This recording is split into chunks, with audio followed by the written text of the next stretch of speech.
1장 14절을 좀 중심으로 오늘 말씀을 풀어나가려고 합니다.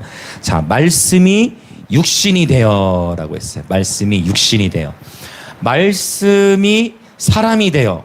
말씀이 인간이 되어. 좀 더 이렇게 고급스러운 표현으로 했을 수도 있는데 말씀이 육신이 되어라고 표현하고 있어요. 사실 왜냐하면 육신이라는 단어가 신약 성경에서 쓰였던 사례들을 보면 조금 세속적으로 또는 부패한 상태를 의미할 때 주로 육신 또는 영에 뭔가 대립되어지는 영과 반대되는 영적인 사람에 반대되는 어떤 육신적인 사람 그런 의미로 쓰일 때 쓰이는 단어 그런 사르스라는 헬라어 단어인데 그러한 단어를 썼다라는 거예요.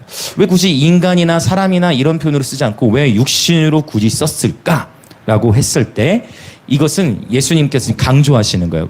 예수님이 지금 말씀이 육신이 되어 오셨는데 그냥 사람의 겉모습만 취한 게 아니고 정말 썩어져가는 육체, 썩어져가는 육체, 정말 우리 인간과 똑같은 육체를 입으셨고 우리가 인간과 똑같은 고통을 느낄 수 있고 우리 사람들과 똑같은 아픔을 겪을 수 있고 그분이 채찍에 맞으실 때도 정말 우리 인간이 겪을 수 있는 큰 고통을 다 받으신 것이고 그렇게 실제 어떤 고통 또 연약한 감정 이런 것들을 다 지니셨다라는 것을 강조하기 위해서 육신이라는 단어를 이렇게 표현한 것으로 우리가 볼 수가 있습니다. 실제 말씀이 육신이 되신 거예요. 실제 말씀이신 하나님이 사람이 되셨는데 진짜 뼈를 갖고 그쵸? 진짜 살을 갖게 되고 그분이 하나님이신데 하나님이신 분이 사람이 되신 거예요. 할렐루야. 그래서 이것이 복음의 시작입니다. 이것이 복음의 시작이에요. 자, 복음은 여러분 우리가 이 말씀이 육신이 됐다라는 표현을 성육신이라고 하죠. 성육신. 성육신에서부터 복음은 하나님 나라 복음은 성육신이 시작이고 그 다음에 육신을 입으셨다가 나중에 십자가에서 죽으시고 무덤에 장사 지내시고 그 다음에 부활하시죠. 부활하셔서 어떻게 하셨죠? 하늘로 승천하셨고 하나님 보좌 우편에 앉으셔서 지금도 통치하고 계십니다. 예수님께서 부활하시고 나서 바로 하늘로 안 올라가셨어요. 부활하시고 나서 이 땅에 얼마 동안 계셨을까요? 40일 계셨어요. 그러면 부활하시고 나서 왜 바로 안 올라가셨을까요? 부활하시고 나서 왜 바로 하늘로 안 올라가시고 왜 이 땅에 40일을 더 머무셨을까요? 그것은 예수님이 정말 부활하신 분이라는 것. 예수님이 십자가에 못 박혔다라는 이 사실은 모든 역사가 증거하고 그렇죠? 예수님을 믿지 않는 사람들을 다 인정하는데 그런 역사 사실인데 부활하고서 바로 승천하지 않고 땅에 40일을 더 계신 이유는 정말 예수님이 죽었다가 부활하신 분이라는 정말 하나님이시다라는 것을 사람들에게 보이시기 위함입니다. 그래서 이 40일 동안 계시는 사이에 예수님의 제자들도 이 예수님을 보게 되었고 그 다음에 예수님의 제자들뿐만 아니라 실제 약 500여 명의 제자들도 부활하신 예수님을 봤다라고. 이 사람들이 결국 부활을 본 사람들이 온 세상에 복음을 전파하게 됐어요. 예수님의 부활을 실제 본 사람들, 부활하신 예수님 봤는데 그 예수님이 또 어떻게 했어요? 부활하신 이후에 40일 있다가 하늘로 올라가는데 구름에 감싸여서 올라가는 모습을 실제 본 거야. 그러니까 우리는 말씀을 통해서 믿는데 그 당시에 있었던 1세기 있었던 그 사람들은 실제 본 거예요. 그분이 내 육신의 눈을 보고 있는데 지금 어떻게 되시는 거야? 예수님이 하늘로 올라가고 있는 걸 본 거야. 그래서 이 부활 사건 이후에 사실 예수님의 제자들도 예수님의 부활 사건 이전에는 많이 예수님을 배반했어요. 그렇죠? 다 예수님이 십자가로 가는 그 여정 속에 많은 제자들이 사실 다 떠났죠. 예수님을 다 떠나. 근데 제자들은 떠났는데 그래도 예수님이 하신 말씀을 기억했던 무리들이 있었으니 바로 성경에 나오는 마리아라는 이름을 가진 자들. 여러분 성경에 마리아가 몇 명 나오냐면 6명이 나옵니다. 그래서 어떤 마리아인지 헷갈릴 때들이 있어. 근데 기본적으로 성경에 마리아가 6명이 나오는데 흥미롭게도 예수님의 무덤을 지켰던 자들도 누구예요? 여인들이었어. 여성분. 이 자리에 지금 여성분들이 많은데 여성분들의 믿음. 예수님을 기다렸던 거예요. 그분이 살아나실 거에 대한. 그리고 실제 예수님은 살아나셨고 그렇게 예수님 부활하시기 전에는 다 예수님을 부인했던 제자들도 부활을 보고 그분 승천하신 걸 보니까 그때부터는 제자들도 완전 자신의 삶을 올인해서 복음을 전할 수 있었던 거예요. 그때부터 능력이 막 더 나타났어요. 할렐루야. 막 베드로가 그 이후에 복음을 전하니까 그 자리에서 몇 명이 세례를 받아요? 한 번에 막 3,000명이 그 자리에서 막 세례를 받게 되었죠. 할렐루야. 이런 놀라운 일들이 부활 사건 이후로 일어나게 되어졌습니다. 자, 다시 한번 볼까요? 우리 성육신, 죽음, 장사, 부활, 승천, 보좌. 이것이 복음이에요. 그래서 복음의 시작은 바로 성육신, 말씀이 육신이 되신 것. 이 말씀이 육신이 됐다라는 표현이 1세기 사람들에게는 굉장히 충격이라고 했어요. 왜? 보이지 않는 세계가 월등하고 보이는 세계는 열등하게 봤는데 어떻게 우주 만물의 이성, 어떻게 우주 만물의 하나님이 천한 육체를 입었냐 이거예요. 그래서 1세기 때 사람들이 이 1장 14절 말씀에서 굉장히 큰 충격과 도전을 받았을 것입니다. 강력하게 우리 이 사도 요한이 복음을 선포하는 거예요. 말씀이 육신이 되어 우리 가운데 거하심에. 자, 말씀이 육신이 되어 우리 가운데 거하셨다라고 했는데, 자, 일반적인 육체를 입으셨어요. 그리고 예수님이 태어나실 때 어디에서 태어나셨죠? 장소가 어디였습니까? 구유였어요. 구유. 그쵸. 마구간. 구유. 여관에는 자리도 없었고, 구유는 뭐 하는 곳이에요? 구유는 가축들 먹이 담는 통이에요. 예수님. 자, 여러분. 예수님이 온 우주 만물의 주권자시잖아요. 그분이 창조주시잖아요. 근데 그분이 육신을 입고 오신 곳이 어디예요? 구유였어요. 가장 낮은 곳에 오신 거예요. 그래서 요한복음 우리 지난주에도 봤지만 자기 땅에 오매 자기 백성이 영접하지 아니했다. 나름대로 이스라엘 백성들도 메시아를 기다렸는데 이스라엘 사람들이 생각했던 메시아의 모습은 어떤 모습이에요? 정치 지도자로 나타나요. 큰 권력을 가진 채로 태어나야 되는데 구유에, 그렇죠? 구유에 가장 천한 모습으로 여겨질 정도로 낮은 곳에 예수님이 오셨다라는 거예요. 우리 예수님은 가장 낮은 곳으로 오셨습니다. 가장 낮은 모습으로 가장 낮은 곳에 오신 거예요. 그래서 세상의 많은 이들, 하나님을 섬긴다 했던 자들도 메시아이신 예수님을 알아보지 못했습니다. 그런데 소수의 깨어있는 무리들, 바로 동방으로부터 왔던 박사들은 바로 그 메시아를 기대하며 별을 따라왔는데 그 메시아가 구유에 있었지만 환경의 지배를 받지 않고 환경을 계산하지 않고 그 자리에서 아기 예수께 경배를 드리죠. 할렐루야. 그래서 여러분, 예수님이 생각보다 저와 여러분 가까이에 계세요. 화려한 궁궐만 찾는 것이 아니라, 그렇죠? 예수님이 화려한 궁궐에 계셨던 것이 아니라 지극히 초라하고 천하고 낮아 보이는 곳에 계셨던 거예요. 여러분 예수님 만나고 싶으세요? 여러분 예수님 만나고 싶으십니까? 그러면 가장 낮은 곳으로 가세요. 여러분 예수님 만나고 싶으세요? 정말 지극히 작은 자를 섬기십시오. 그때 예수님을 보게 돼요. 제가 아이들을 섬기면서 그런 경험을 하나님이 참 많이 시켜주셨어요. 뭐냐면 이렇게 나는 최선을 다해 영혼들 아이들을 섬기는데, 특히 어린 아이들, 초등학생 어린 아이들을 섬기는데 어느 순간 그 아이 눈을 봤는데 그 눈에서 예수님이 보이는 거예요. 예수님의 눈빛이. 한 번은 제가 지체 장애였던 20대 초반에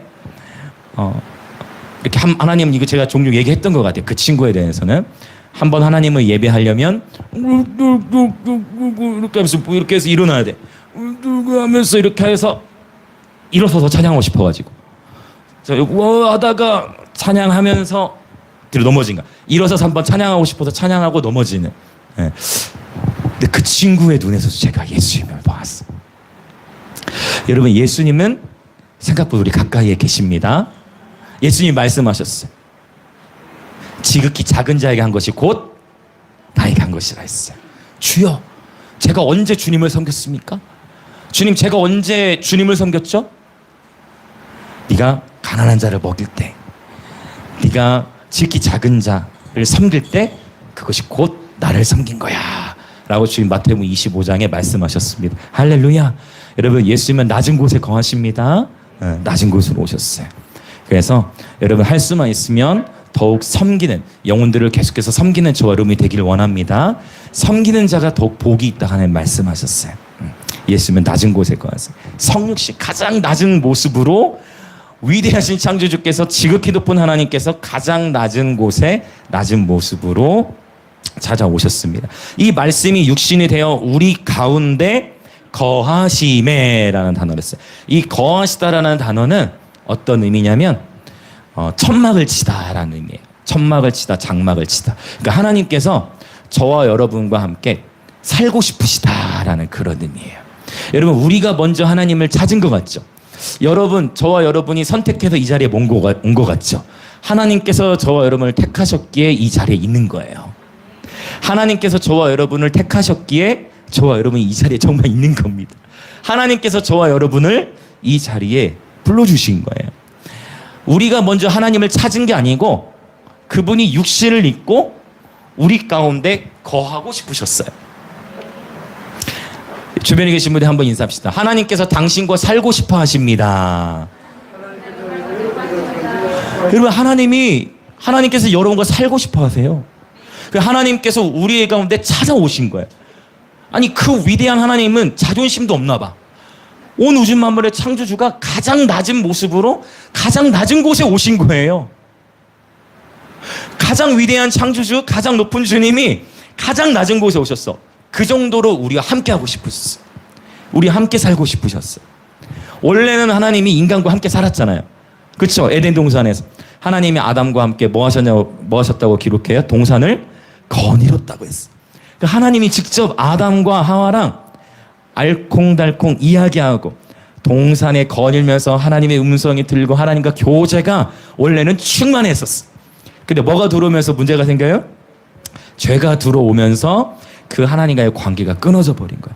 그 끊어졌던 하나님과의 관계를 회복하고자 다시금 우리와 교제하고 싶어가지고 말씀이신 예수께서 육신을 입고 이 땅에 오신 것입니다. 저와 여러분, 우리와 함께 교제하고 싶으셔서 하나님이 육신을 입으신 것입니다. 할렐루야. 하나님은 인간과 함께 거하기를 너무나 원하셨다라는 것입니다. 자, 요한복음에 영광에 대한 얘기가 또 나오는데, 자, 말씀이 육신이 되어 우리 가운데 거하심에 우리가 그의 영광을 보니라고 했어요. 자, 여러분, 하나님의 영광을 보고 계십니까? 자, 아리송하죠. 자, 이제 영광. 요한복음 1장 14절에서 우리가 하나님의 영광을 보니라고 했어요. 그러면 이제 오늘 정리하고자 하는 게 뭐냐면, 요한복음에 나타난 하나님의 영광은 어떠한 모습인가? 요한복음에서 하나님의 영광이 어떻게 나타났는가가 이제 오늘 서론의 이제 마지막 그 내용, 다룰 내용이에요. 자, 요한복음의 하나님의 영광은 어떻게 나타나는가? 첫 번째, 바로 이 성육신이죠. 그래서 이 말씀이신 하나님이 우리 눈에 보이도록 나타나신 거죠. 곧 하나님의 영광이 나타난 것입니다. 자, 이건 간단하죠. 자, 두 번째, 하나님의 영광이 또 어떻게 나타나요? 요한복음에 또 이제 19장이나 20장 이런 말씀에 보면 예수님의 십자가 그리고 부활을 통해 하나님의 영광이 나타나셨다라고 표현하고 있어요. 요한복음에서. 자, 십자가 부활. 여러분, 다양한 종교인들, 얼마 전에 제 철진 얘기 들어보니까 뭐라고 그랬지? 어디라고 안산홍이라고 했나? 뭐 한 3시간 정도 배틀을 했다고 그래요. 네, 그래가지고 그 사람이 포기하고 갔다라는 얘기를 제가 들었는데, 여러분, 이 이단들도 있고 다양한 종교들이 있는데, 여러분, 불교라든지 이슬람이라든지 또 요즘 잘 나가는 게 이제 이슬람이죠. 불교는 요새 살짝 좀 이렇게 하락하는 추세예요. 이슬람이 많이 번식하는데, 타 종교에도 헌신이 있어요. 타 종교에도 도덕이 있고, 타 종교에도 나름대로 어떤 신적 가치가 있는데, 우리가 믿는 이 기독교, 우리 하나님 믿는 이 기독교와 타 종교와 가장 큰 차이는 뭐냐면 이 부활에 있어요. 석가 어떻게 됐습니까? 죽고 끝났어요. 석가 죽고 끝났습니다. 죽고 그냥 끝이에요. 모하메드 죽고 끝났어요. 끝났어요. 그런데 예수님은 죽었지만 부활하셨죠. 할렐루야. 부활이야. 할렐루야. 이 부활이 없다면 저와 여러분의 믿음은 헛것이라고 했어요. 예수님이 부활하셨듯 저와 여러분도 부활을 하게 됩니다. 할렐루야. 지금은 저도 머리가 많이 벗겨져 있고 지금은 저도 배가 나와 있지만 여러분 부활을 하게 돼요. 영원히 썩지 않을 육체를 입게 됩니다. 천국에서도 부활체 몸을 입고 음식을 먹을까요? 안 먹을까요? 여러분 성경에 보면 부활체의 몸을 입고서도 여러분 음식을 먹습니다. 할렐루야. 자, 그래서 이걸 세속적으로 풀어나가려는 게 아니고 여러분 부활이라는 것이 있어요. 근데 이슬람교에서 나중에 궁극적으로 영혼의 부활에 대해 언급할 때 이슬람은 이 부활을 굉장히 세속적으로 끌고 갔어요. 그리고 굉장히 남성 중심적이야. 그래서 이슬람교에서는 이 부활을 하게 될 때 특별히 일부 다처제를 이슬람은 허용하잖아요. 지금도. 나중에 이슬람교에서 말하는 천국은 어떤 모습이냐면 남성이 이제 부활을 하게 되면은 이 땅에서보다 약 10배 이상의 정력을 갖게 되고 이 천국의 이슬람교에서 말하는 천국 여기 조르시는 분 없죠? 여기 이슬람교에서 말하는 천국이에요. 오해하시면 안 돼. 우리 말하는 천국 말고 이슬람에서 말하는 천국. 이슬람에서 말하는 천국에서는 한 남성당 여성을 72명과 결혼을 해요. 그러니까 이슬람교는 굉장히 그래서 이슬람교에서 여러분 자살폭탄 테러 하는 거예요. 왜냐하면 이슬람교에서는 구원이 확실한 게 없어요. 그러니까 이슬람교에서는 어떻게 하냐면 나중에 사람이 죽으면 이제 선행을 저울에 달아본다. 그래서 선행이 악행보다 많아야 돼. 그러면 구원이야. 이 이슬람의 교리입니다. 고란. 선행이 악행보다 많으면 구원이야. 그런데 그건 좋아. 근데 이슬람교 사람들이 의문이 생겨. 뭐야? 구원에 확신이 안 생기는 거야. 아무리 봐도 내가 자신이 없어. 그런데 코란의 이 교리 중에 이제 뭐가 있느냐? 구원에 확신이 없는 경우에 구원의 확신을 가져다 주는 확실한 방법이 있으니 그것이 곧 순교예요. 조르시면 안 돼. 이거 말 헷갈리면 안 됩니다. 여기서 말하는 순교는 우리 순교랑 다.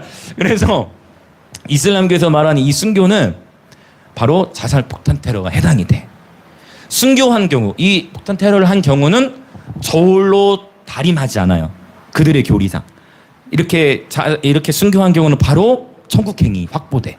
그래서 젊은이들도 이 폭탄 테러를 하는 거예요. 여러분 그런 생각 안 해보셔서 저 젊은 사람들은 무슨 생각으로 자살 폭탄 테러를 할까?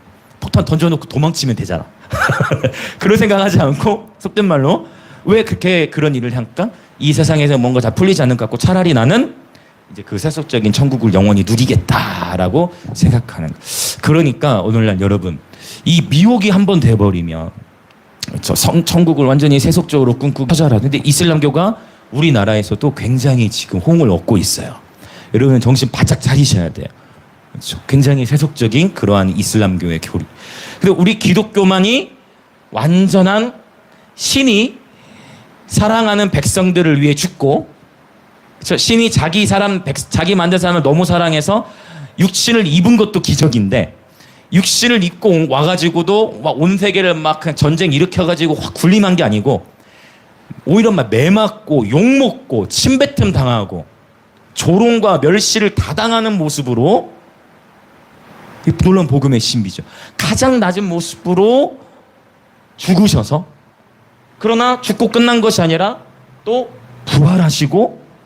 부활하신 이후에 제자들에게 사명을 주시고 승천하신.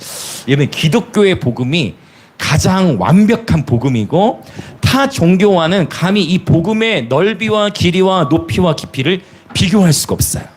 할렐루야. 타 종교의 복음과는 절대 비교 불가한 우리 하나님의 완전하신 복음인 줄 믿습니다. 예수님의 십자가와 부활 사건을 통해 하나님의 영광이 나타났어요. 자, 이제 세 번째가 이제 오늘 키워드인데, 어떻게 하나님의 영광이 나타나느냐. 이제 왜냐하면 1번, 2번은 다 아실 건데, 쉽게 아실 건데, 우리 2장 한번 넘어가 볼게요. 2장 11절을 한번 읽어보기 원합니다. 요한복음 2장 11절. 자, 예수님께서 처음 표적을 행하신 거예요. 자, 바로 물이 포도주가 되는 표적을 행하신 이후에 어떻게 말씀하시는지 봅시다. 요한복음 2장 11절. 네, 같이 읽겠습니다. 시작. 예수께서 이 첫 표적을 갈릴리 가나에서 행하여 그의 영광을 나타내심에 제자들이 그를 믿으니라. 아멘. 이 첫 표적을 행하시고서 무엇을 나타내셨다? 그의 뭐라고 말씀되어 있습니까? 그렇죠. 이 첫 표적을 행하심으로 영광을 나타내셨다고 표현해. 그래서 요한복음에는 특별히 표적도 구체적으로 7가지 표적을 또 보여주고 있는데, 자, 이 표적을 능력 행함으로도 볼 수가 있어요. 하나님이 어떤 능력을 나타내신 거. 그래서 요한복음에 또 이 표적, 그 다음에 요한복음 11장에 가서 보면 나사로 이야기가 나와. 그래서 마리아와 마르다가 예수님 앞에 우리 오라버니 이제 죽게 되었다라고 표현을 하자 예수님 뭐라고 말씀하시냐면 이 병은 하나님의 영광을 나타내기 위함이다 라고 표현해요. 예수님이 일부러 바로 치유하시지 않고 나사로가 죽기까지 기다려요. 그리고 4일이 지나서 나사로에게 찾아갑니다. 요한복음 11장에 나오죠. 그리고 그 요한복음 11장에서 돌을 굴려놓아라, 나사로야 나오라 하니까 나사로가 수족을 배로 동인 채로 걸어서 나오게 돼요. 이때 예수님께서 영광을 나타내셨다라는 또 표현을 쓰는 거예요. 그래서 표적과 치유를 통해 하나님의 영광이 나타납니다. 오늘날 여러분 이 3번을 꼭 기억하셨으면 좋겠어요. 마지막 때 하나님께서 능력 행함과 치유의 일들을 통해 하나님의 영광을 나타내실 것입니다. 아멘. 이것은 그래서 누군가가 기도를 했는데 그 가운데 치유가 나타났어. 치유함을 받았어. 그때 우리는 뭐라고 하냐면 하나님의 영광이 임하셨다. 하나님께 영광을 올려드리자. 이렇게 이제 고백을 하게 되어지는 것이죠. 자, 그러면 지금 이제 능력 행함과 치유에 대해서 제가 기록을 했는데 고린도전서 12장에 나오면 성령의 9가지 은사가 나옵니다. 그렇죠. 근데 이 9가지 은사 중에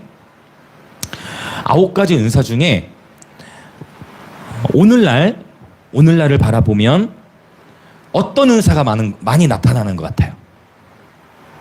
고린도서 12장에 나오는 9가지 은사 중에 병고치, 그렇죠. 병고치가 연결되죠. 기적 행함과.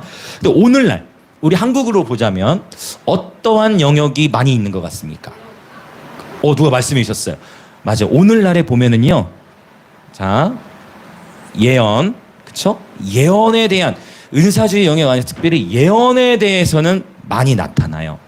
그런데 오늘날에 한국 안에서 능력 행함과 치유의 은사가 많이 활성화되어 있지를 못해요.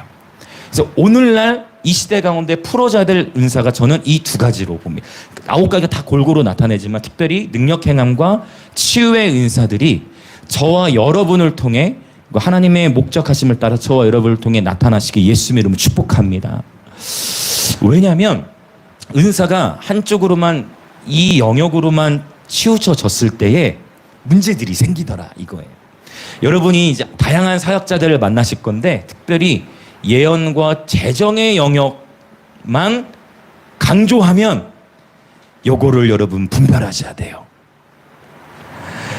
특별히 은사주의 계열의 교회들 안에서 복음지 계열의 교회들 안에서의 문제는 뭐냐면 성령의 은사들을 아예 터부시해버려. 그것도 문제야. 성령님을 제한하는 것도 문제야. 근데 또 은사주의 계열의 영역 안에서도 문제는 뭐냐면 성령의 역사하심이 골고루 나타나야 되는데 한쪽으로 치우쳐서 예언과 재정의 영역을 강조하는 영역, 이 영역으로만 가게 되면 공동체가 박살이 나요. 이 영역을 여러분 제가 정말 이거는 체험적으로 이러한 공동체 예언의 영역이 특별히 예언의 영역만 강조하다 보면 반드시 재정의 영역으로 연결돼. 목사님 무슨 말 하시는지 모르겠다 하시는 분들은 그냥 듣고 계시면 돼요. 그러나 뭔지 알아요 하시는 분들은 이해하시면 되고 여러분 이렇게 돼요. 그래서 특별히 예언을 통해서 헌금을 강조하다가 그 교회가 깨지는 경우도 제가 너무 많이 보게 되고 그렇게 깨어진 교회들은 다시금 일으키고 회복되기가 굉장히 어려워요. 여러분 이걸 기억하세요. 특별히 예언과 재정의 영역으로만 치우쳐 있는 메시지를 경계하셔야 됩니다. 굉장히 위험해요. 나도 여러분 저와 여러분 자신을 너무 많이 이렇게 과대평가하시면 안 됩니다. 무슨 말 이해되세요? 예언과 재정의 영역만 강조하면 위험해요. 위험해요. 네. 이 얘기가 갑자기 또 막 나오지만 위험합니다. 예언과 재정 예언만 강조는 위험. 어떤 한 사역자가 예수님을 높이는지 보셔야 돼요. 끊임없이 하나님의 말씀을 증거하는지 보셔야 되고, 아멘. 그리고 열매를 통해서 봐야 되고.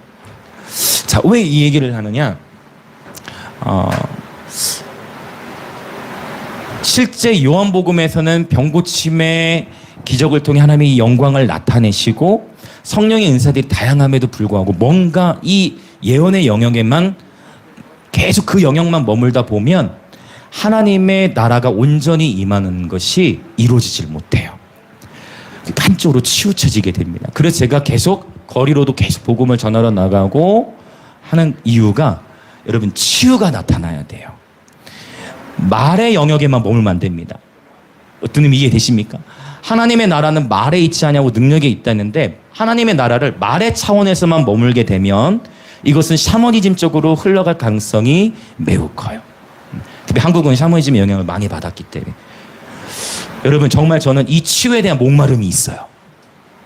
여러분 이 치유에 대한 목마름이 있으시길 축복합니다. 감사하게도 저희 교회 유튜브에도 올라가 있죠. 저희 교회 집사님의 남편분이 위에 혹이 크게 있었어.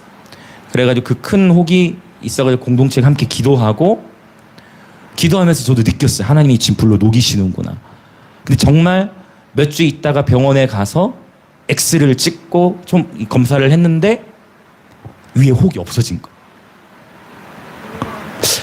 유튜브에도 있어요. 하나님은 오늘날도 치유하시는 분이세요. 할렐루야. 그런 치유 행함을 통해 하나님이 영광을 나타내십니다. 또 이전에 저희 함께 교회를 섬겼던 한 지체가 있었는데 그 지체의 이제 부모님이 아버지가 폐암이라는 뭐 그런 진단, 이렇게 혹이 크게 있어서 진단을 받았는데 그래서 서울대학병원으로도 다니고 그래서 같이 막 기도를 했는데 수술실에서 열었어요. 서울대병원에서. 우리나라에서 제일 어쨌든 인조가 지금 열었는데 암이 아니야. 그래서 쉽게 수술이 마무리되어지고 뭐 이러한 간증들. 저의 삶에도 사실은 저도 성대 혹이 있었어요. 이제 혹 얘기가 많이 나오네 계속.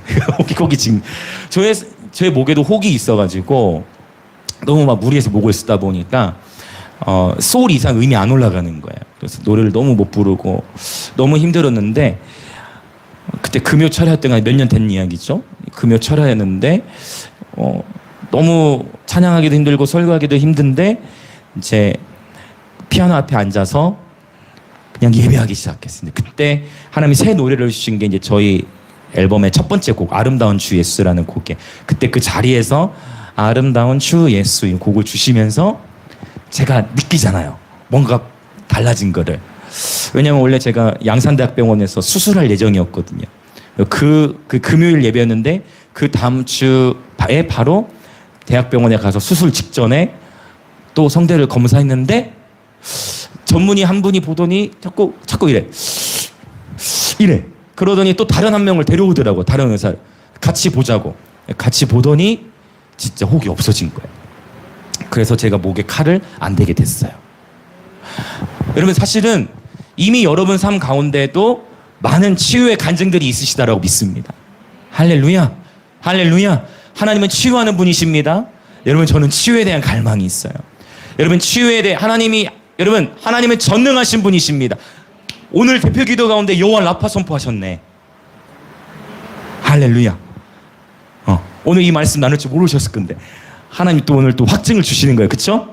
대표 기도와 찬양과 말씀을 통해 우리 주님의 이름은 여호와 라파이십니다. 우리 주변에 계신 분들 인사합시다. 우리 주님의 이름은 여호와 라파이십니다.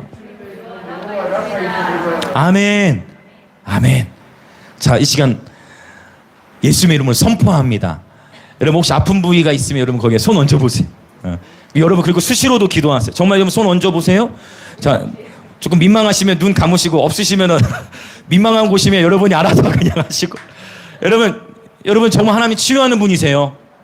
치유하시는 분입니다. 할렐루야. 할렐루야. 네.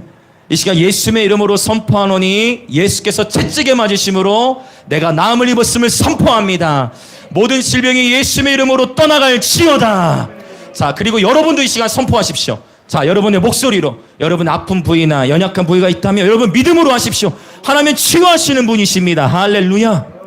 할렐루야. 여호와 라파, 우리 주님은 치유 하나님이세요. 치통이 있는 분들 이 시간 예수의 이름으로 치통은 사라질지어다. 두통이 있는 분들은 예수의 이름으로 두통은 떠나갈지어다. 특별히 치질이 있는 분들 예수의 이름으로 치질은 떠나갈지어다. 치질은 치유될지어다.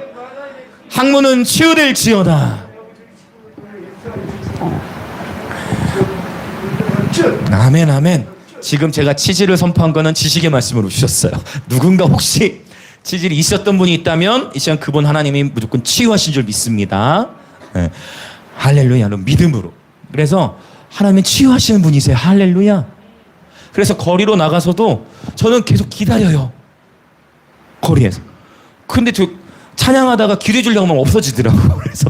그래서 예배 인도자가 거리에서 더 많이 필요해. 저도 더 기도 좀 더 하려고 싶어서. 우리 거리 예배 얼마나 감사한지 몰라요. 특별히 지연 지사님도 함께 계속 해주시면서 거리에서 많은 영혼들 예수님 영접시키고 할렐루야. 여러분 계속 때를 얻든지 못 얻든지 나가는 것입니다. 그렇죠? 마태복음 10장에 주님 말씀하셨어요. 내가 거저받았으니 거저주어라. 아픈 자가 있냐? 병을 고쳐라. 귀신 들린 자가 있냐? 귀신을 내어 쫓아라.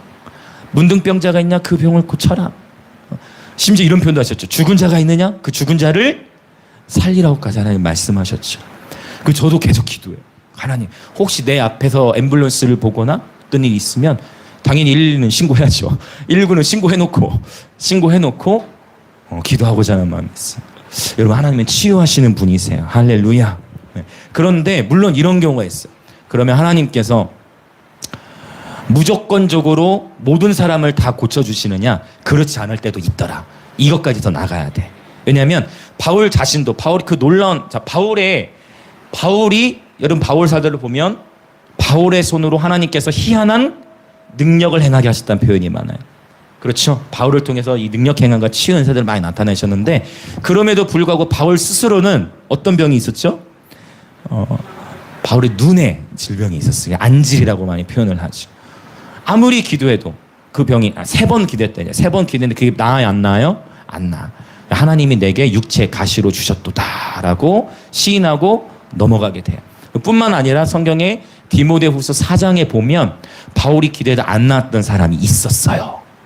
그를 섬에다가 밀레도라는 섬에다가 이제 두고 그 섬에서 요양하도록 시켰습니다. 그러니까 하나님이 치유하시는 분이고 그분의 때와 목적을 따라 치유하시고 우리는 그 치유하신 하나님 믿고 믿음으로 기도해야 되는데 어떠한 경우에는 또 우리가 기도해도 낫지 않는 경우들도 있다 없다? 있다. 병원 진료도 받아야 돼요? 안 받아야 돼요? 병원도 가셔야 돼요. 아셨죠? 병원도 가세요. 하나님은 의사를 통해서도 치유하십니다. 아셨죠? 네, 의사를 통해서 치유하시니까 병원도 가세요. 병원도 가시고 기도도 하시고. 그러나 저는 이 치유에 대한 갈망이 있어요. 하나님은 여러분 이게 하나님 말씀이잖아요. 치유와 능력 행함을 빼면 사복음서 내용을 다 빼야 돼요. 맞잖아요. 그렇죠? 하나님은 능력을 행하시고 치유하시는 분. 저와 여러분의 삶에서도 하나님은 그분의 능력을 나타내실 것입니다. 그리고 하나님 이 치유의 은사가 나타나기를 우리 함께 갈망하였으면 좋겠어요. 저는 이 시간 다시 한번 선포합니다. 우리 영광의 임재 가운데에 하나님 아버지께서 정말 그분의 임재 가운데에 그분의 치유가 가득하기를 간절히 소망합니다. 그래 하나님께 영광 올려드리는 공동체 되기를 원합니다. 할렐루야.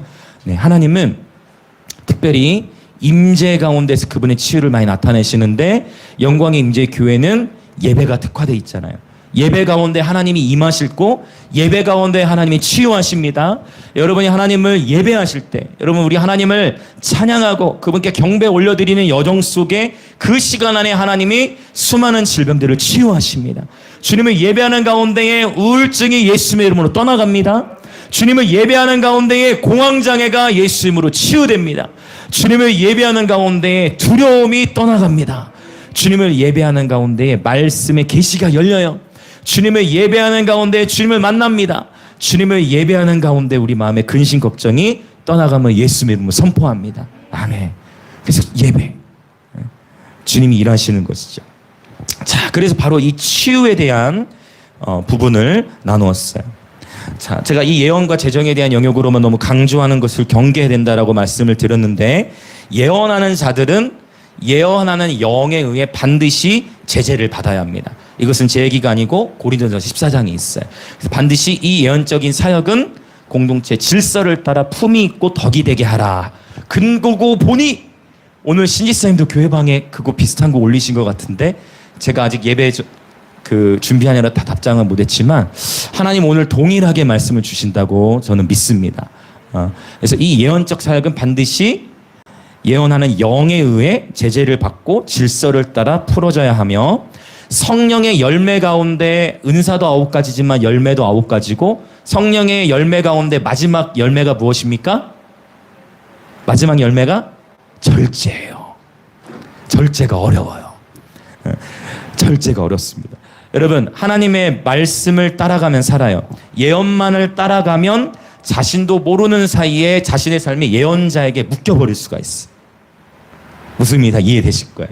여러분, 저와 여러분은 오직 하나님의 말씀을 따라가는 예배자들임을 믿습니다. 아멘, 아멘. 열매가 너무 중요해요. 그래서 자, 예언과 재정에 대한 영역을 넘어서서 저와 여러분의 삶의 간증이 오늘 나눠주신 것처럼 복음 전도의 간증이 넘쳐나시길 축복합니다. 치유의 간증이 넘쳐나시길 축복합니다. 내가 예수님과 더 가까워졌어요라는 간증이 넘쳐나시길 축복합니다.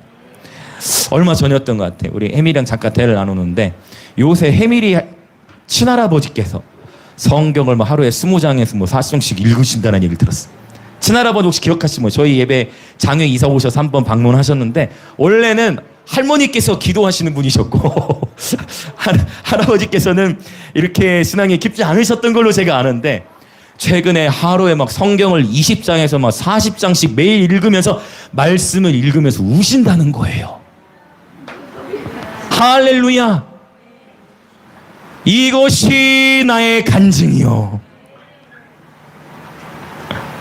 혜밀에게 물어보니까 그때 오셨을 때 설교 그때 길었던 것 같은데 말씀이 재밌으셨다라는 얘기를 들었습니다. 어찌됐든 하나님이 하시더라고요. 그 어르신께서 하루에 성경을 20장, 40장 읽으면서 말씀 읽으면서 우신다는 거예요. 여러분, 찬양하는 가운데 하나님의 임재에 감격해서 우는 것도 너무 귀하고, 기도 가운데 주님과 교제 가운데 우는 것도 귀하지만, 제가 이런 표현 한 적이 있어요. 말씀을 읽고 말씀으로 하나님과 교제하는 가운데 눈물이 터쳐나는 것, 이것은 큰 영적 돌파라고 했잖아요. 할렐루야. 말씀을 읽는 가운데, 여러분, 저는 정말 우리 영광의 임재에게 모든 지체를 축복합니다. 내 삶에 있는 고난과 아픔의 무게, 상처로 인한 눈물이 아니라 예수님으로 인한 눈물이 넘쳐나시길 축복합니다. 그분의 아름다우심에 매료되어 눈물이 터져나시길 축복합니다. 그분의 말씀이 너무나 공명되어지고, 그분의 말씀이 너무나 달고, 그분의 말씀이 나를 살려서 내 삶 속에 그분의 임재, 그분의 말씀으로 인한 눈물이 터져나시길 축복합니다. 할렐루야. 이러한 간증, 이러한 열매, 간증이 중요하다 했어요. 왜? 요한복음 1장에서도 오늘 증언 7절 8절, 오늘 15절에서도 요한이 그에 대하여 증언하고 라고 했는데, 요한계시록에서도 결국 두 증인을 말하잖아요. 마지막 때 결국 이 증언이 필요한 거예요. 하나님의 살아계심을 간증하고, 할렐루야, 하나님의 행하심을 이 우리의 가정과 학교 일터 가운데 나타내고 간증하는 저와 여러분 되기를 원합니다. 아멘. 이제 자, 빠르게 더 전개 나가 볼게요. 우리가 그의 영광을 보니, 자, 하나님의 영광이 요한복음에 성육신, 십자가와 부활, 그리고 표적과 치유로 나타났다라고 지금 정리를 했어요. 우리가 그의 영광을 보니 아버지의 독생자의 영광이요 은혜와 진리가 충만하더라. 할렐루야. 은혜와 진리는 항상 함께 가요. 그리고 하나님의 영광은 충만과 관계가 있어. 즉, 이 시간 이 공간 가운데 하나님의 영광이 임하시면 저와 여러분이 그분으로 충만해져요. 할렐루야. 하나님의 영광은 충만함과 관계돼 있어. 그리고 충만하면 어떻게 되느냐? 물이 컵에, 여러분, 투명하지 않고 가려지는 컵에는 물을 붓기 시작하면 어느 정도 담겼는지 알 수 없지만, 언제 알 수 있냐면 물이 넘치면 비로소 알게 돼. 물이 가득하구나라는 것을. 여러분들 성령으로 충만하시길 예수님으로 축복합니다. 할렐루야, 할렐루야. 하나님과 가까워지는 간증. 그래서 제가 그 해밀이 할아버지 생각하면서, 야, 먼저 된 자 나중되고 나중된 자 먼저 될 수 있다. 할렐루야. 특별히 우리 아버지들 화이팅. 우리 아버지들 화이팅. 네. 할렐루야. 네. 하나님 어떻게 일하실지 모릅니다. 우리 하나님을 기대합시다. 자, 이제 계속 나아가 보겠습니다. 하나님의 영광은 충만과 관계가 있다고 했어요. 자, 17절에도 이 은혜와 진리에 대해서 또 언급하는데 17절을 먼저 보겠습니다. 17절 시작. 율법은 모세로 말미암아 주어진 것이요 은혜와 진리는 예수 그리스도로 말미암아 온 것이라. 아멘. 또 은혜와 진리가 나와요. 그런데 은혜와 진리는 그래서 섞여 있고 은혜와 진리는 함께 나타나야 됩니다. 만약 우리가 은혜만을 강조하면 우리 신앙이 진리가 없이 은혜만을 강조하게 되면 진리의 기준이 없기 때문에 은혜를 사모한 나머지 은혜만을 원하되 내 삶은 완전히 자유해져서, 무슨 의미 이해되시나요? 하나님의 은혜를 유다서에서 나눴어. 하나님의 은혜를 방탕한 것으로 여겨버려. 하나님은 크신 은혜를 부어주시는데 그 은혜를 귀하게 여기지 않고 내 멋대로 살아버리는, 난 이미 구원받았다 해가지고 내 멋대로 살아버리는, 진리를 모른 채 은혜만 알게 되면. 근데 또 은혜를 모른 채 진리만을 강조하면 율법주의로 흘러갈 수가 있어요. 간략하게 이 정도만 설명할게요. 그래서 은혜와 진리가 함께 나타나고 저는 이 시간 선포합니다. 저와 여러분의 삶 가운데에 하나님의 은혜와 진리로 함께 충만하시길 예수님의 이름으로 축복합니다. 자, 주변에 계신 분 인사합시다. 하나님의 은혜와 진리로 충만합시다. 오케이, 아멘.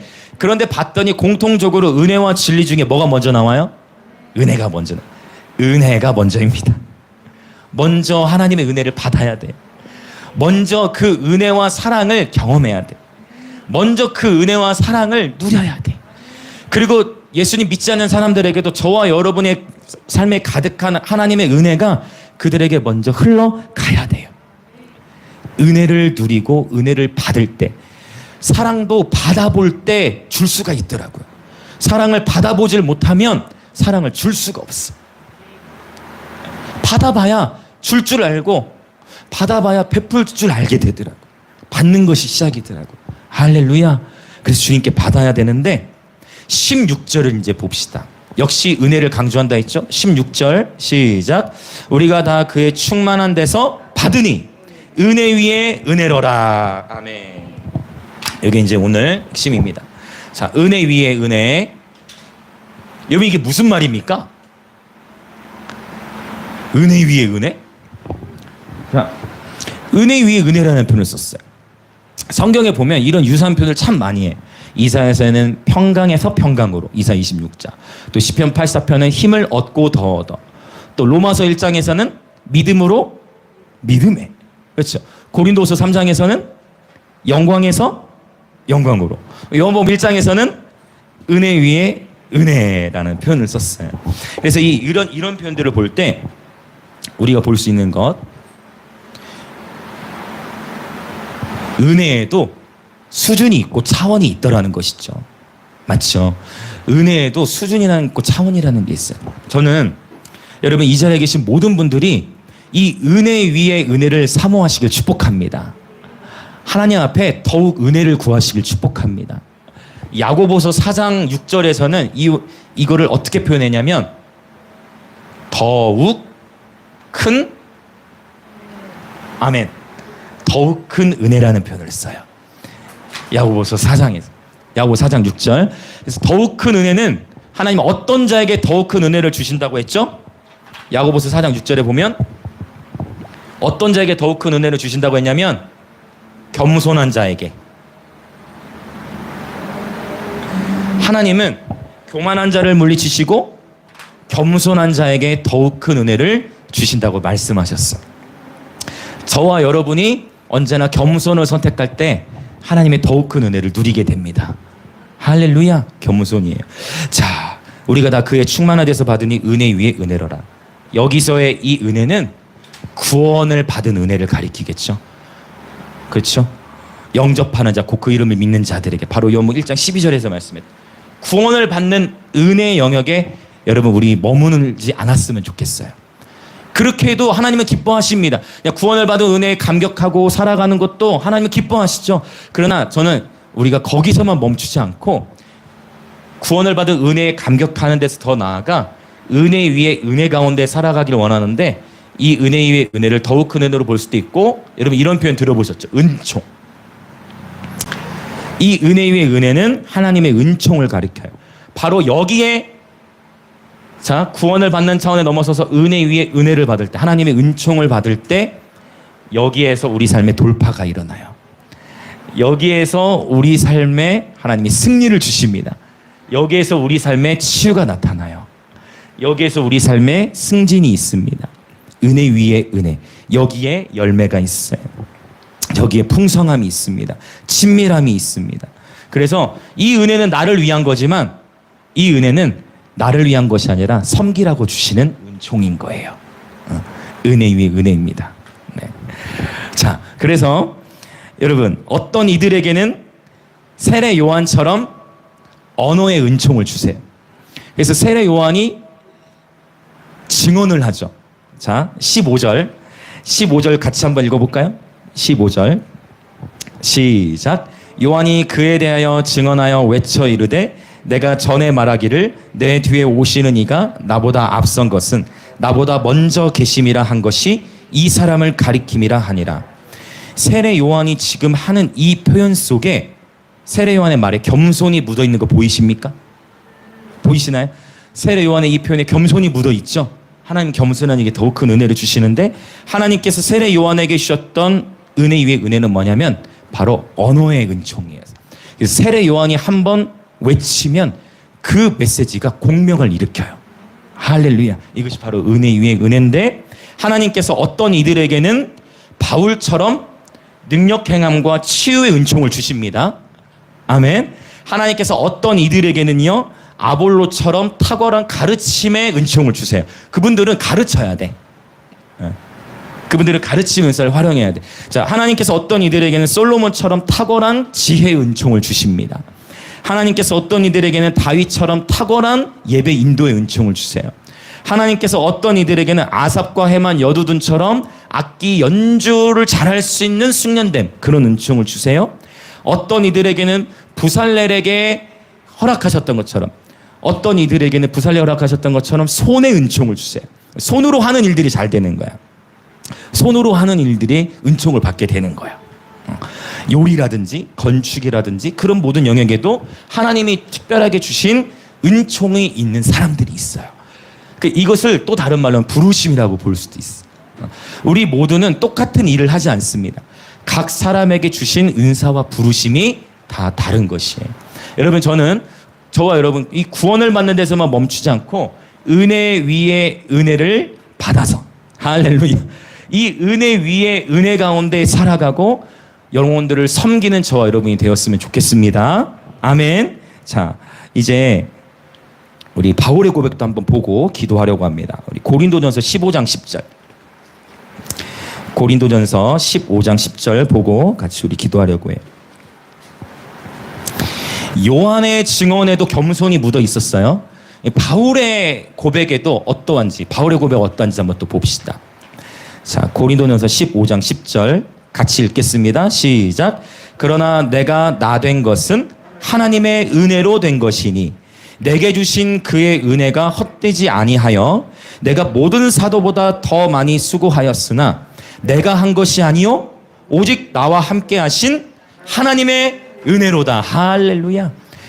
지금 바울도 이 10절 안에서 은혜를 3번 언급하고 있는데, 내가 나 된 것은 하나님의 은혜입니다. 바울이 사실 예수 믿는 사람 핍박하는 자였잖아요. 죽이던 자였잖아요. 그런데 그 구원받은 은혜에 바울이 감격하면서 그 은혜가 헛되지 아니하도록 바울이, 그렇죠? 모든 사도보다 더 많이 내가 수고하였다. 그런데 이 수고는 내가 한 것이 아니라 은혜 위에 은혜 가운데, 내가 한 것이 아니라 하나님의 은혜였다는 거야. 바울이 앞에서 말하는 은혜가, 그렇죠? 하나님의 은혜는 앞에 있고 뒤에 말하는 오직 나와 함께 하신 하나님의 은혜로다. 바울의 이 고백도 어떠합니까? 바울의 이 고백 속에도 겸손이 묻어 있죠. 하나님은 겸손한 자에게 더욱 큰 은혜를 부어주십니다. 어떻게 이 은혜 위에 은혜를 받을 수 있을 것인가? 여러분, 저와 여러분이 겸손히 주님의 얼굴을 구하는 것입니다. 겸손히 하나님의 말씀을 따라갈 때 하나님은 우리 삶의 부르심의 목적대로 우리를 사용하실 것입니다. 할렐루야. 자, 이 시간 우리 함께 기도하겠습니다.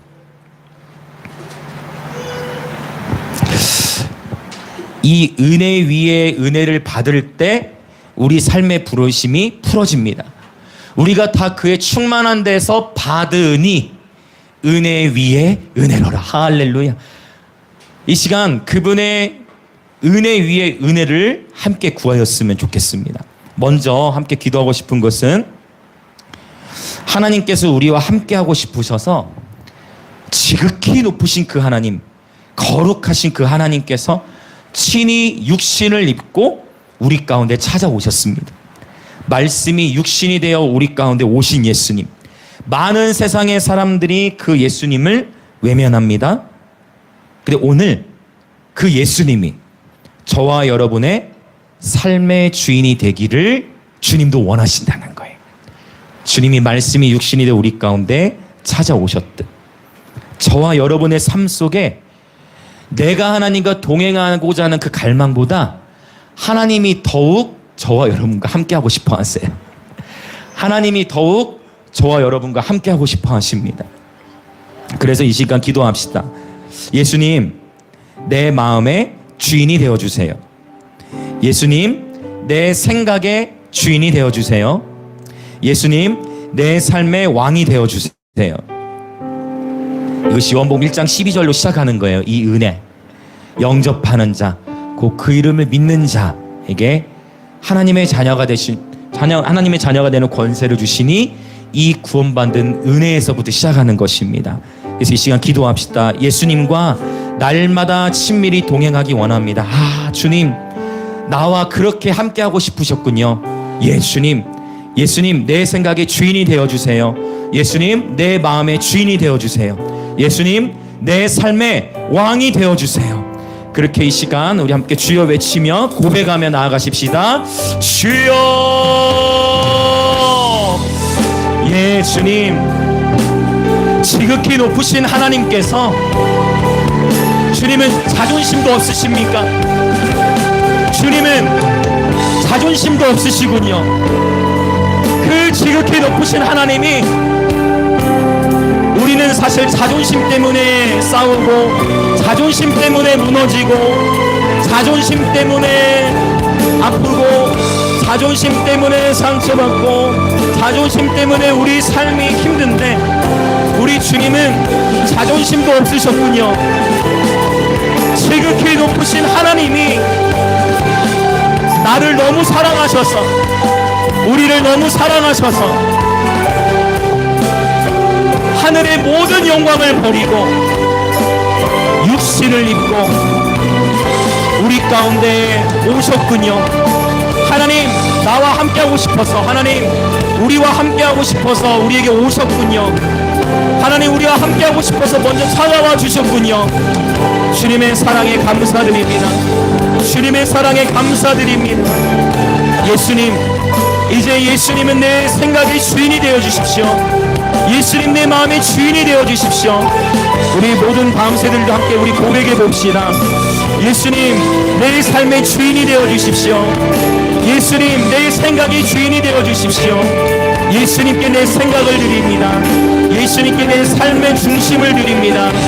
예수님, 비록 내가 약하고 예수님, 비록 나는 부족하지만 예수님, 비록 나는 허물도 많지만 예수님, 나는 비록 연약한 투성이지만 내 삶을 주님께 드립니다. 예수님, 비록 나는 부족한 투성이고 나는 허물투성이고 예수님, 나는 너무나 연약한 자이지만 예수님, 내 삶을 예수님께 드립니다.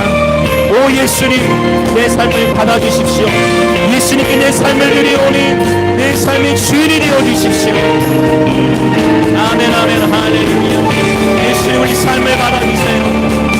할렐루야, 할렐루야. 하늘의 모든 영광을 버리고 가장 낮은 곳에 오신 예수님, 지극히 높으신 하나님이 지극히 낮아지셔서 나를 위해 십자가에서 죽으신 예수님, 나를 구원하시기 위해 십자가에서 죽으신 예수님, 그 예수님께 우리의 삶을 내어드리오니 우리의 삶의 주인 되어 주시옵소서. 할렐루야. 이 시간 하나님 앞에 간절히 기도하기 원하는 것은 은혜 위에 은혜를 구하기를 원해요. 하나님께서 이 은혜 위에 은혜는 겸손한 자에게 주신다 말씀하셨어요. 오늘 이 시간 우리의 심령을 겸손히, 하나님, 난 오늘 또 주님의 은혜가 필요합니다. 기억하십시오. 어떤 이들에게는 세례 요한처럼 언어의 은총을 주십니다. 어떤 이들에게는 바울처럼 능력 행함과 치유의 은총을 주십니다. 어떤 이들에게는 아볼로처럼 탁월한 가르침의 은총을 주세요. 어떤 이들에게는 솔로몬처럼 탁월한 지혜를 주십니다. 어떤 이들에게는 다윗처럼 탁월한 예배 인도의 은총을 주세요. 어떤 이들에게는 아삽과 헤만 여두둔처럼 탁월한 음악의 영역으로 은총을 주세요. 어떤 이들에게는 부살렐처럼 손의 은총을 주셔서 손으로 하는 모든 일들이 잘 되도록 하십니다. 여기에는 건축, 요리, 미술 이런 것들도 포함이 되겠죠. 이것은 결국 우리 인생을 향한 하나님의 부르심과 연결됩니다. 여러분, 지금 굉장히 중요한 시간이에요. 하나님께서 각 사람 위에 풀어주고자 하시는 은혜 위에 은혜가 다 다르다는 거예요. 여러분을 통해서만 하나님이 하시고자 하는 일들이 있어요. 여러분, 다른 사람과 비교할 필요가 없습니다. 하나님은 여러분을 통해서만 하시고자 하는 일들이 있는 거예요. 모든 사람이 같지 않아요. 근데 오늘 이 시간 우리가 함께 기도할 때, 하나님, 내 삶에 내가 겸손히, 정말 겸손히 주님 앞에서 오니 이 은혜 위에 은혜를 부어주십시오. 나를 위한 하나님의 부르심의 계획을 알게 하시고, 하나님, 나를 위한 하나님의 은혜 위에 그 은총은 무엇입니까? 내가 겸손히 주님의 은혜 앞에서 오니 하나님 가르쳐 주시고 이 시간 지혜와 계시형을 부어주셔서 각 사람을 향한 부르심의 소망을 알게 하시고, 이 은혜 위에 은혜, 내게 부어주신 하나님의 은총이 어떠한 것인지를 깨달아 알게 하시고 준비하게 하소서. 이 시간에 간절히 주 한번 외치시고, 나를 위해 예비하신 은혜 위에 은혜, 은총을 간구하며 나아가십시다. 주여!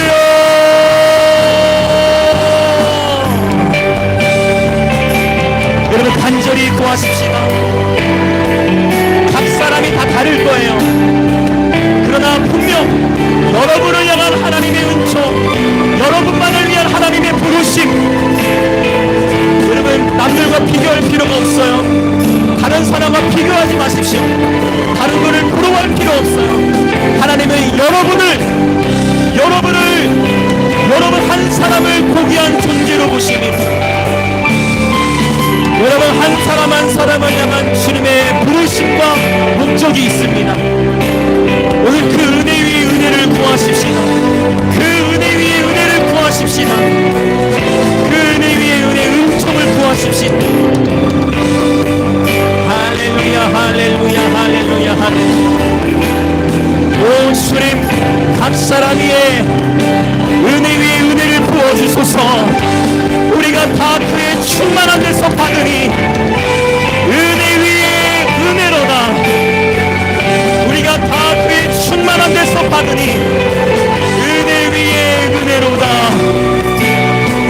하나님은 겸손한 자에게 더욱 큰 은혜를 주시나니, 하나님, 나의 삶을 위해 예비하심, 나의 삶을 향한 하나님의 은사와 부르심. 여러분, 은사와 부르심에는 후회하심이 없다 말씀하셨어요. 하나님의 은사와 부르심에는 후회하심이 없습니다. 여러분 한 사람 한 사람을 향한 하나님의 놀라운 목적이 있어요. 하나님은 여러분만을 통해서 이 땅에 풀어놓고자 하시는 일들이 있습니다. 오직 여러분만이 감당하실 수 있는 하나님의 일들이 있는 것입니다. 하나님은 창세전에 그리스도 안에서 저와 여러분을 택하셨습니다. 이제 결단하십시오. 내가 구원을 받는 은혜에만 머물지 않겠습니다. 구원을 받는 은혜에만 머물지 않겠습니다.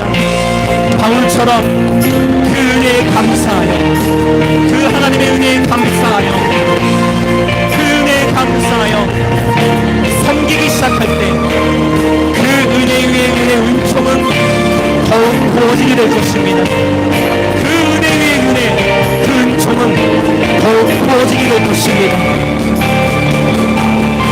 아멘, 아멘, 아멘. 여러분 다 결단하셨으면 좋겠어요. 나를 구원하신 하나님의 은혜에도 감사하지만 하나님, 내가 그 구원받은 은혜만 감사하는 것에 머무는 것이 아니라 하나님의 영광을 위하여 살아가기 원합니다. 한 번뿐인 인생, 한 번뿐인 인생, 하나님의 영광을 위하여 살아가기 원합니다. 할렐루야, 할렐루야.